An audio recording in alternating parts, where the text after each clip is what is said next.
Hello everyone, welcome back to my channel if anyone's still watching. It's been a while since I posted a few videos.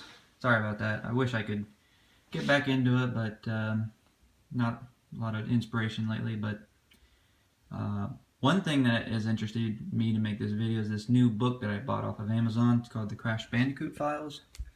If you're a big Crash fan like me, you probably are aware of this book. It's a basically the production notes that Naughty Dog had during the production of the very first Crash game. So it's more than just concept art. There is some concept art in there, but there's also some really interesting details as to what they were thinking and how they planned about making the game, which is the main reason I bought this book, because I like concept art, but I really like knowing how the game was made, because I'm thinking about making a game recently, although don't hold me to it, I may give up on it, but it's something that's interested me right now. So basically, why am I making this video? I read it the other night, read it cover to cover. Not a lot of big words in it, so it didn't take me that too long. But there's just some things in here I thought that if you're a Crash fan, you'd be interested in seeing. Some things you may have already known, some things maybe not. Anyway, I'm not going to show you the whole book, obviously, but anyway, I'll take a brief tour of the things I thought were kind of cool. So yeah, on front cover already some interesting images. Maybe I get it more of an aerial view holding this in my hand. Alright, so what the book's about. Here's a foreword by Andy Gavin and Jason Rubin, creators of Crash Bandicoot. So basically what they took is this binder here that you can see. You can see it's an image of a binder, and basically they just scanned the binder. As you can see, it was called Willie the Wombat at the time. To basically whatever was written in that binder is now in this book. So you'll kind of get an idea what's going on. So yeah, there's the general outline, deadlines when they needed to make, what thing by what time. The story, which is the script, which is very different from the actual game. Maps, anyway, you can read that. I'm not going to read it for you, but anyway, so here's the deadline, so you can see just all what they needed to do and by what time they needed to get it done, which I thought was pretty cool. Yeah, so these two sides are almost the same. Basically, how the levels were going to be laid out, whether or not they were 3D or 2D, what bosses, comes in what direction. Here you can see that you got 3 cavern bonus levels that never made it into the game. One of my favorite parts was the script here, where it actually tells you, excuse me, that intro animation that we all remember from Crash 1, that if you sit on the pause menu, not the pause menu, but the startup screen, if you don't do anything and it plays that intro cutscene that tells you what's going on, that's very different. It's very different from what's happening in here. Cortex, Tana, and Crash were intentionally going to speak, and as you know, that only one of them ends up speaking in the game. Brio speaks, but I didn't read Brio here, actually. I don't think Brio speaks in the script here. I don't remember him speaking, but anyway, that's interesting. Yeah, so apparently there was going to be a lot of influence of movies in this. Anyway, so here's the map. Here you can see that it was called South Padre Island, South Sanity Island, North Sanity Island. Islands look more or less, I mean, they're not the same, but they still retain some of their, like the second island here. Well, the first island is the native village. The second has the big waterfall, and obviously the power plant and Cortex Castle is on the third. But yeah, it's somewhat similar and somewhat same in other aspects. This was one of the big things I wanted to basically cover. This was one of the main reasons I'm making this video. So it actually points out where the levels and where the levels are on each island and where the bosses are. So apparently you were going to have a beach, jungle, village, and then a boss on the first island, which apparently now is here, called Gilligan's Island. I'm not sure how the copyright was going to work out there because of the TV show, but at any rate, there was going to be an underwater level where you would go through a cruise ship. The beach part, there was going to be a boss on the waterfall, which was going to be Ripperoo. First boss is Papu Papu. obviously. Then you'll make your way up to the big tree where you would have fought Koala Kong, which is different. And then you would make your way down to the caverns and the temples, where you would fight, I believe, Komodo Mo and Komodo Joe, which were called Komodo and Kimono upon originally. And then there'd be another underwater level where you basically you're underwater and you get to look through an old World War II bomber plane, which I thought would be kind of neat. More jungles. There's the bridge part, obviously. Already different from the original game. Then you go through the cavern, and for some reason, the next boss is in the cavern, which was Pinstripe. I thought that was kind of strange, putting Pinstripe in the cavern, but whatever. Then you have the power plant aspect, which, if you remember in the first game, the power plant was on the other side of the bridge. And then you'd have the snowy mountains, the snowy caps after that. There's a sewer level, so apparently the sewer level was sorry about the shaky camera. You were gonna have a mountain level and a sewer level, and then Tiny was actually supposed to be in this game, which here he's just called Tasmanian Tiger. He was gonna be a boss there, which I think right around the snowy caps. So that'd be kind of interesting to see what that boss would have been like. Then there's a dungeon level, and then you fight Brio, and then you would have gone to the castle, and then you would have fought Cortex, which they have him as Needy Brio here. I'm not really sure. I didn't really know that. We know now that the N stands for nitrous or nitrous or however you pronounce it. It's pronounced nitrous, but in the game they may pronounce it nitrous. I'm not sure. They like to mispronounce words. But here it's Needy Brio, which I thought strange. Basically the maps, round goals, which they weren't called levels, they were called rounds for some reason. They basically explained, what was supposed to be done in each round or level, what the purpose of the level was. Here they have a map of one of the underwater levels. I thought was kind of neat. I'll let you pause the video and look at it more in detail if you are interested. Here's a waterfall level, which I think they made, but they didn't put it in the game. And I don't know if it looked like this in the final. It probably didn't, but at any rate, a waterfall level I thought would have been kind of cool, but at any rate. And of course, there's the Cortex Castle, one of my favorite concept arts of the whole game.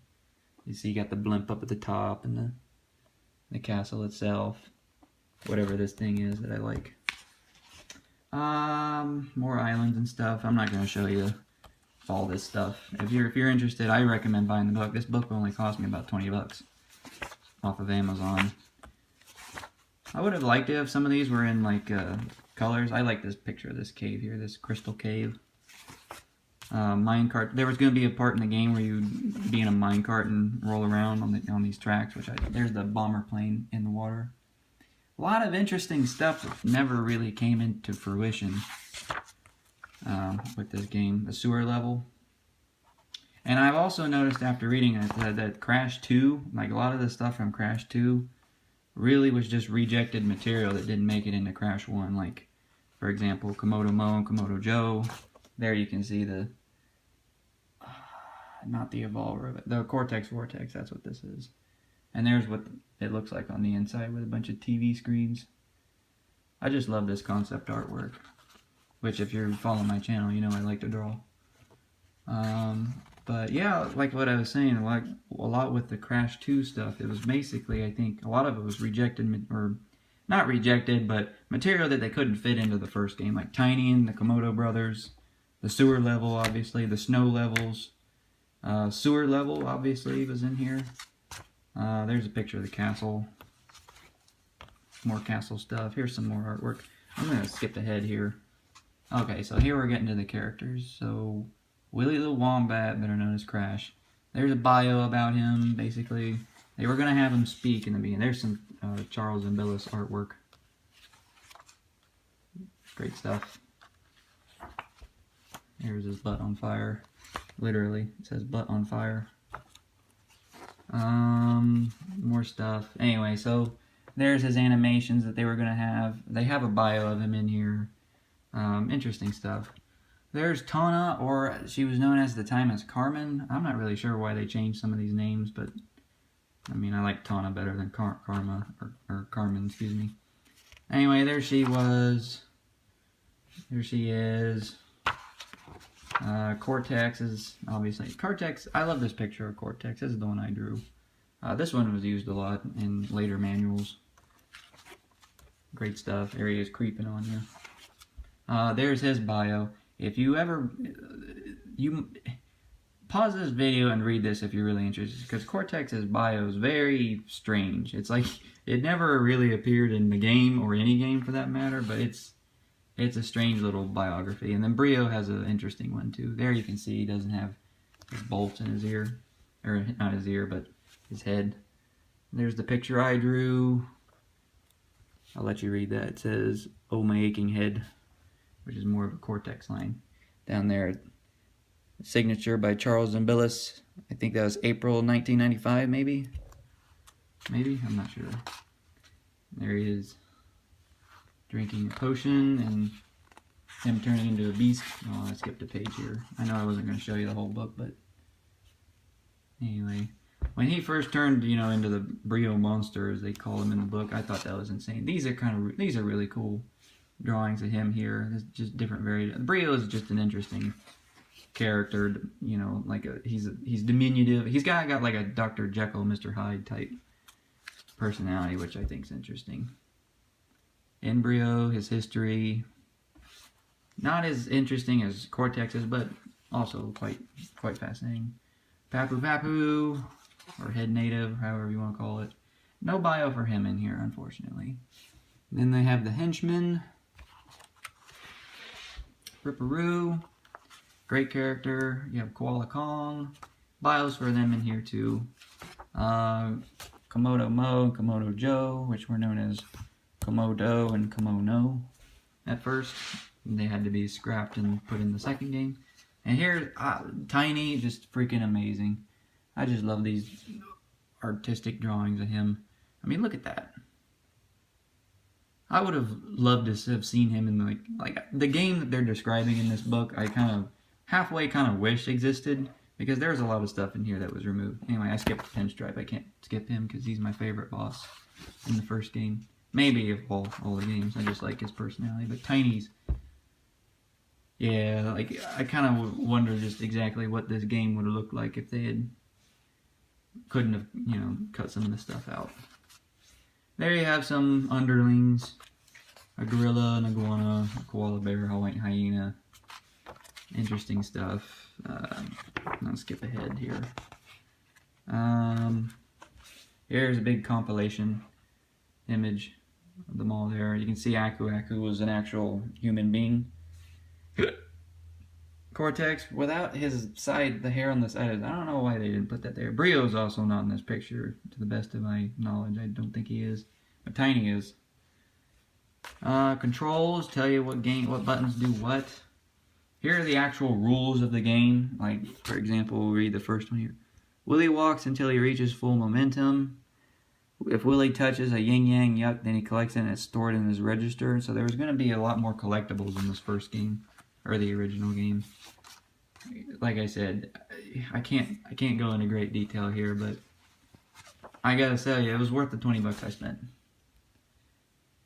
More rules. Here's how the Witch Doctor gameplay, which in the actual game you know how it works, but it was going to be different. Let's see here. Controls, more voodoo masks, which is a collectible here. Like there were different types of masks, like a freeze mask, speed mask, magic mask, stuff like that. Skulls and flowers that you could collect that would give you like certain abilities. Let's see, registers, like other collectibles, like you could collect these letters.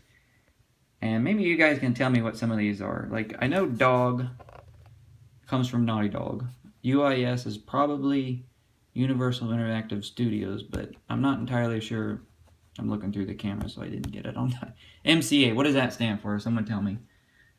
Fruit, you could collect different types of fruit, which they eventually switched to just the Wumpa fruit. Icons you can collect, stone blocks, switch items. So interestingly enough, there's no mention of crates in here. That was kind of like I remember reading that was like a last minute thing. Anyway, native warrior monkeys. So these are like what the I can't remember. I don't know what they're called, but they're like the little enemies that run back and forth that you can jump on, like skunks and plants and whatever. More stuff, and then blank. Sorry about that noise. Different little icons, they're like a legend for when they were mapping out the game. And you can see here, I think that they were starting and then they realized like the game was going to be changing quite, really fast, so they just gave up on it. Secrets, hidden areas, you can see they didn't really hash it out. I think at this point in the production they realized the game was going to be so much different. I think they stopped. That's just my speculation. Sound effects, I'm not really sure what they're going to put here. These are the lyrics to the Crash Bandicoot canceled cartoon series, which you can watch on YouTube. So these are just the lyrics for it. Not really sure what this is. I think this is like a big fold out thing from the folder. And that's basically kind of what I showed you at the beginning of the video. It's more or less the same. And then the castle. More castle, and then I think that's it. This last image down here. Not really sure what that says. Stroller Tower? I don't know. Anyway, there's Cortex, and there's Willy. Crash, better known as. Anyway, that's it. Interesting stuff. Haven't read the back part here yet. Interesting little book. I highly recommend it. I'm not just shamelessly plugging it. I really like this book, and I recommend any big Crash fan check this book out. If you're interested in like how the game was made, which if you're watching this video you probably are. Anyway, thanks for watching. Like and subscribe, do all that good stuff. Have a good day. Bye.